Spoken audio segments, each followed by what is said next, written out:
Hi everybody, this is Steve Robinson, interim president here at Owens Community College, and as I was walking across campus today, I had this idea of sharing a book that I found useful in my profession, in my job.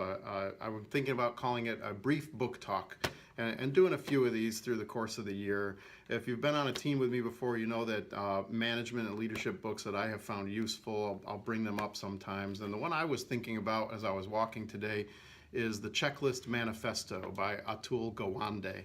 Atul Gawande is a surgeon and a medical writer, and he's written a lot of pieces on healthcare and safety in healthcare. This book, the Checklist Manifesto, the subtitle is How to Get Things Right, is about his thesis that the medical profession, and particularly hospitals, can benefit from using checklists like the aviation industry does.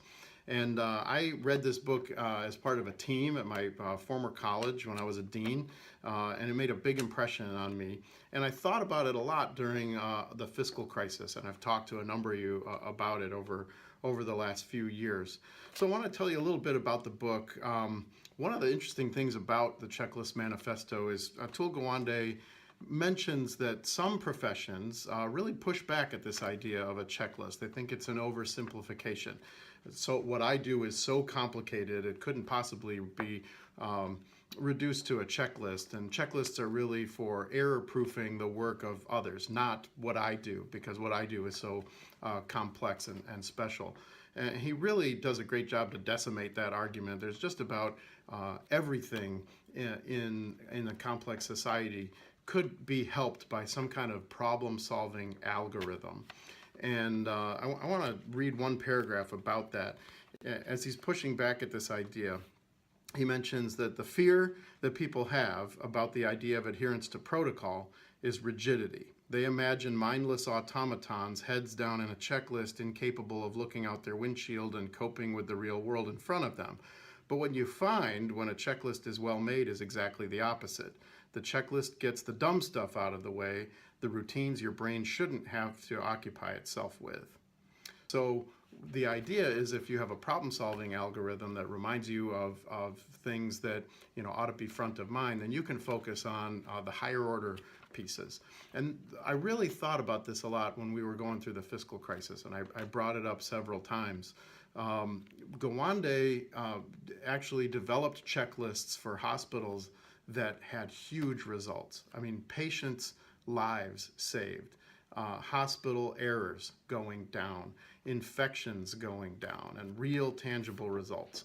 And the piece of the book that I mentioned a lot when we were in the middle of the fiscal crisis had to do with the checklist of a single-engine plane, and I'm going to read you that piece.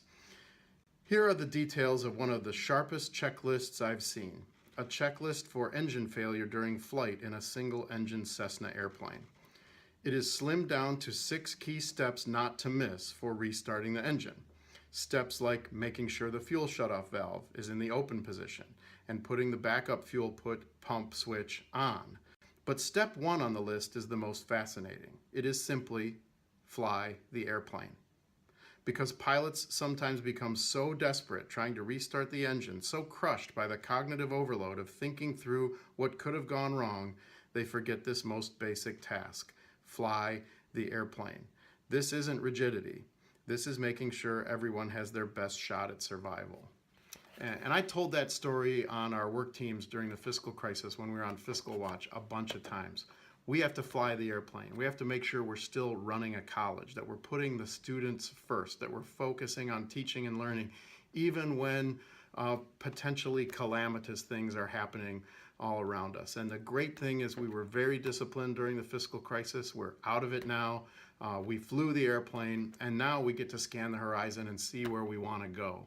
And so I was thinking about that. I was walking across campus. I thought I'd share it with you. It's the Checklist Manifesto by Atul Gawande. It's a very fast read, short book. If you want to borrow my copy, stop by the office.